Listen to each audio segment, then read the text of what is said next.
Olha a gente de volta aqui no Expressão pela nossa PRP TV. Isso é muito bom.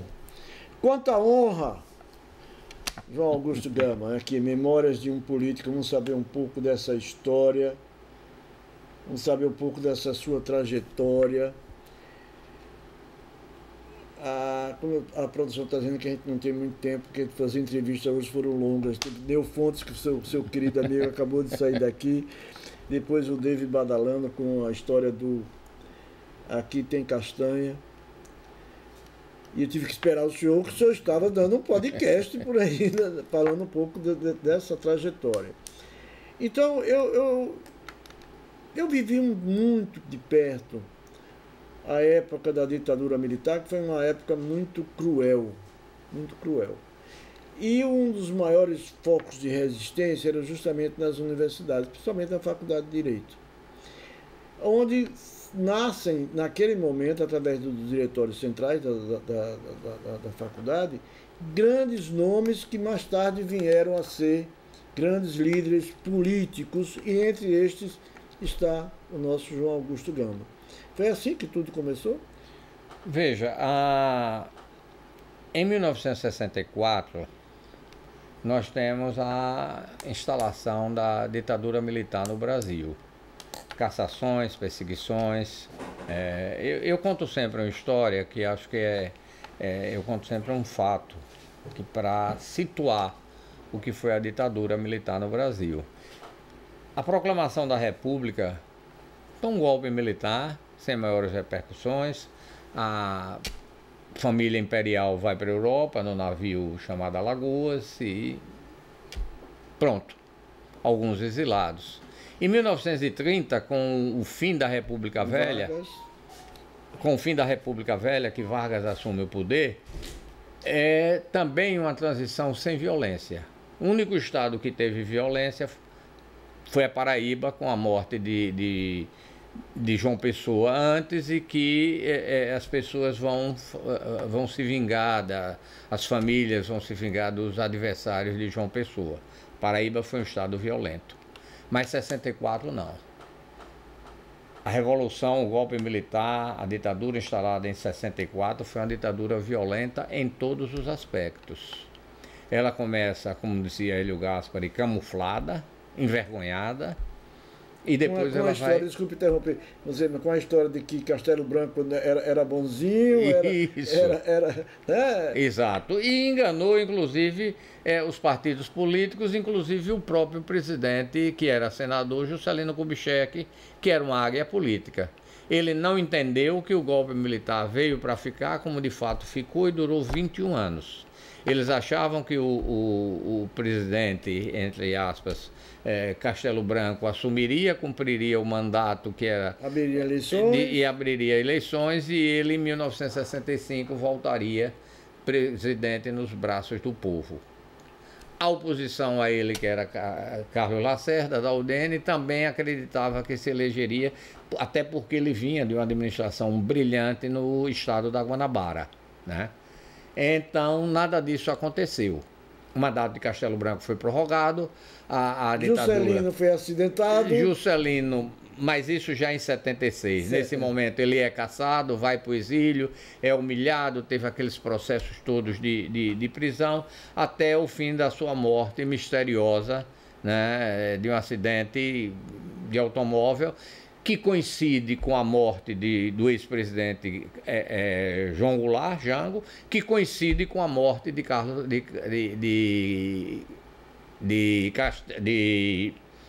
Lacerda.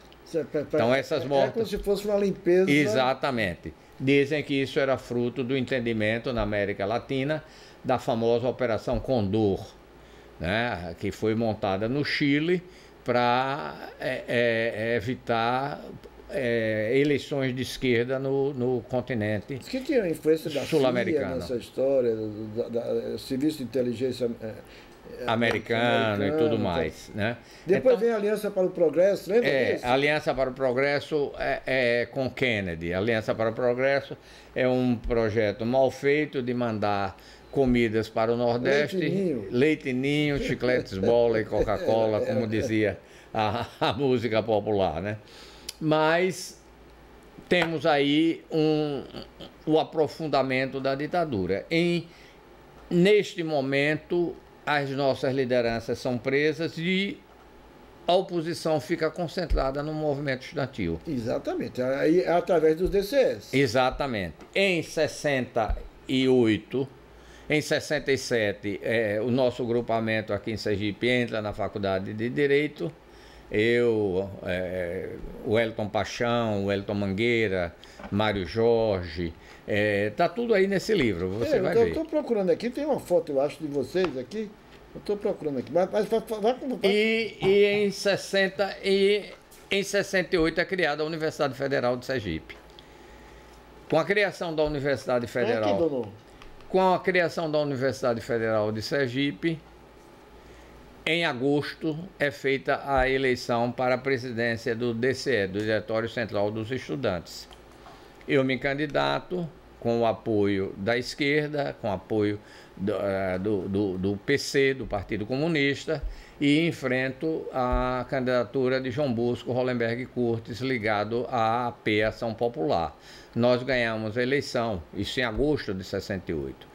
Em outubro de 68 nós vamos para Ibiúna, é o famoso Congresso de Ibiúna, o 30º Congresso da UNE. Você vai ser preso lá em Ibiúna? Todos nós fomos presos, a bancada toda de Sergipe foi presa, de resto o Congresso todo foi levado para o presídio Tiradentes, que hoje não existe mais, existe apenas um pórtico, mostrando que ali foi um presídio, vizinho ao... bem próximo, na Avenida Tiradentes, bem próximo ao Museu da Língua Portuguesa, ali na Estação da Luz.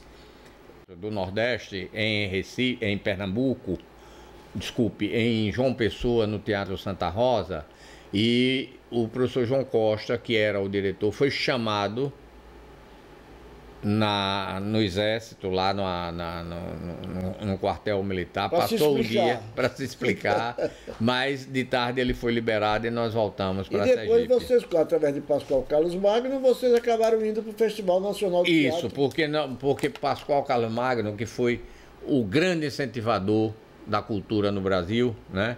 Eu reputo que é duas pessoas muito parecidas. Pascoal Carlos Magno está para o Brasil, como Luiz Antônio Barreto está para Sergipe. Foram dois agentes culturais da maior importância, cada um na sua área de ação, cada um no seu estado. Pascoal tinha um projeto...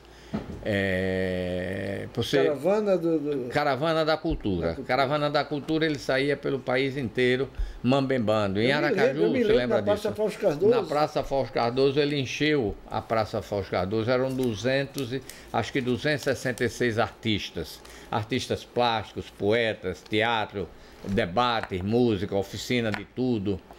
Então, Pascoal passou uma semana na cidade de Aracaju. Você imagine o sucesso que foi Pascoal em Aracaju, em 63, com a Caravana da Cultura, né? Então, Pascoal, durante muito tempo, ele fez esses festivais nacionais. Eram os festivais regionais nos anos ímpares e o Festival Nacional no ano par. Então, os ganhadores dos festivais regionais iam para o Rio de Janeiro para disputar o Festival Nacional. Foi o caso nosso na Paraíba. Nós ganhamos o prêmio do Festival Regional do Nordeste e nos credenciamos aí ao Rio de Janeiro. E muito bonito, era uma ação, para você ter uma ideia, Pascoal, quando você entrava no teatro... Você tem esse texto? Não tem esse texto? Alguém tem esse texto guardado? Não sei se os herdeiros de João têm, porque os meus textos foram desaparecendo. Eu tenho o de Recital Sem Óculos. Pode ir. O de Recital Sem Óculos, que foi o segundo espetáculo que ele escreveu. Isso. E esse que vocês... esse nós fizemos uma leitura de peça. E achamos o texto excelente. Texto de João brilhante, de João Costa, era um texto brilhante, onde ele fazia uma análise social da eleição no Nordeste. Tem um espetáculo que dizem que João Costa também se espelhou um pouco nele, que foi o de Paulo Altran, de Odivando Viana Filho, Vianinha, que era o Liberdade, Liberdade. Que eram textos também... Também são parecidos, mas o texto de João Costa, Recital Sem Óculos, é um pouco anterior. O do Liberdade, Liberdade. É uma coincidência histórica. E tem uma coisa também, desculpe interromper, a pessoa da produção está dizendo que está com o tempo estourado, mas eu não pode deixar de falar isso.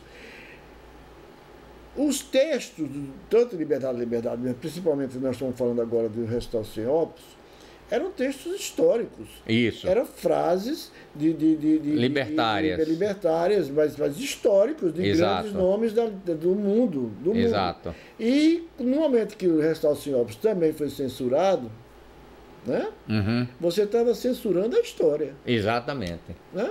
Mas era típico do regime. Mas João Costa tem essa peça, que era uma peça brilhante. E eu conversando com o Chico, nós chegamos à conclusão, e conversamos com o João, que a peça não interessava. A peça era muito boa, mas era uma crítica ao processo eleitoral. Você fala os 3 de 10 de 1900 e tanto. Certo. Era o nome da peça de João Costa.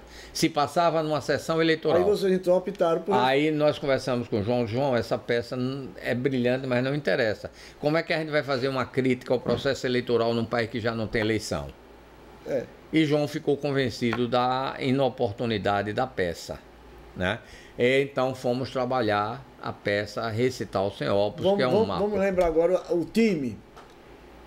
Orlando Vieira, João Augusto Gama, Luiz Antônio Barreto, Chico Varela, tá faltando um. Antônio Joaquim Filho. Professor Joaquim, que era meu professor de matemática. Música de Luiz Antônio Barreto, né? Tinha um grupo que acompanhava vocês, acho que era Edgarzinho Silveira. Isso, eram os Top Caps. Top Caps. Que era a Milka, que foi médico, faleceu. Era baterista? Isso. Baterista. E aí eu me lembro de algumas coisas desse tempo. Eu era garoto, viu? Era garoto. Doutor Augusto Gama, uma honra ter ele no programa. Prazer foi meu. A gente não pode contar tudo, senão o cara não vai querer comprar o livro. Não, mas ao comprar o livro, quando você comprar o livro, você está ajudando uma das instituições mais sérias de Sergipe, que é o SAMI. Exatamente. E o livro você encontra já na Escariz? Já está na Escariz. Obrigado por ter vindo, uma honra muito grande recebê-lo no programa. Vamos marcar uma outra entrevista, tem que pagar um programa inteiro com você. Claro, um bloco só é pouco. Estou à sua inteira disposição. Você vai viajar agora, quando você retornar, a gente combina. Perfeito. Tá bom? Obrigado, uma honra muito grande. Gente, o programa fica por aqui. Lembrando que sexta-feira a gente está de volta, às 8 da noite. A reprise é no domingo, 10 horas. Cultura é o que a gente faz.